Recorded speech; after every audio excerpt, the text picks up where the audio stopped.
Imagine a country almost as big as the US, yet with only a fraction of its population. Vast deserts, empty landscapes, and cities scattered along the edges. But why? Australia is home to just 27 million people. The rest, a seemingly endless wilderness. Is it the extreme climate, the deadly wildlife, or something else?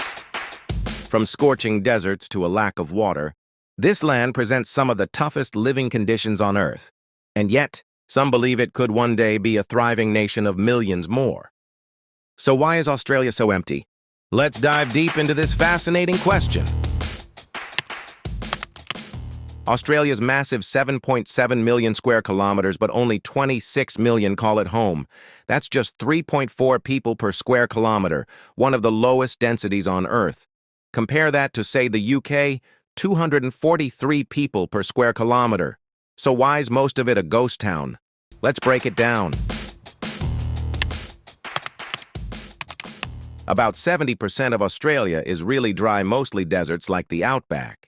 There's not much water, the dirt isn't great for growing things, and it gets super hot, often over 40 degrees Celsius, which is 104 degrees Celsius.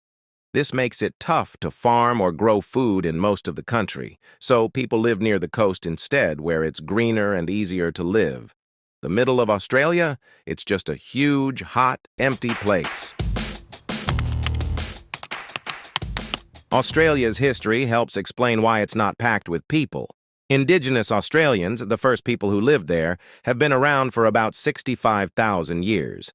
They were nomads, meaning they moved around a lot to hunt and gather food instead of staying in one spot to build big cities or towns. So for a super long time, the land didn't have crowded permanent settlements. Then in 1788, the British showed up.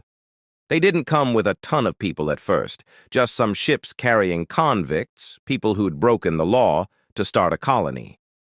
These weren't farmers ready to grow crops or build a big population. It was more like a small outpost that grew slowly.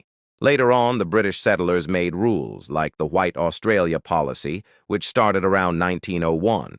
This was a law that made it hard for non-white people to move there, so immigration stayed pretty limited.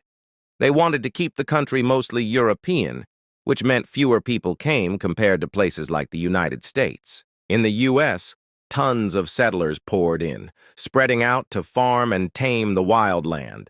But Australia, it didn't get that same rush of people.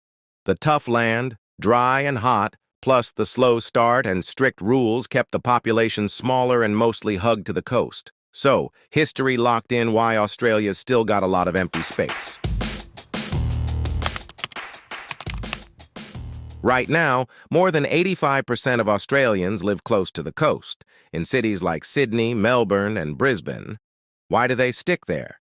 The land near the coast is better for growing food, the weather isn't as harsh, not too hot or dry, and it's easier to trade with the rest of the world because of the ports and ships. People like living where life's more comfortable and convenient. But the middle of Australia? It's still mostly empty. It's a tough, wild place, full of deserts and rugged land that's hard to live on. Nature rules out there, and people haven't really changed it much. Australians enjoy having room to breathe and spread out a bit, but not so much that they want to live in that huge, empty interior. They'd rather stay near the water and the good stuff. Australia feels 95% empty because of two big reasons. First, the land is really tough. Think hot deserts. Not much water and hard to farm soil. Second, its history kept it from filling up with people. Indigenous folks moved around, instead of building cities. And later, the British started small and didn't let tons of settlers in. So most of the country stays wild and empty today. If you visit Australia, the advice is to stay near the coast where it's nice and easy to live. You could go to the outback, the big desert middle. But it's a wild adventure, not a comfy spot to hang out. What do you think? Could you handle living in the outback? Let me know what you'd choose. The like, comment, subscribe part sounds like a YouTube video ending, so I'll skip that. It's just a fun way to wrap up.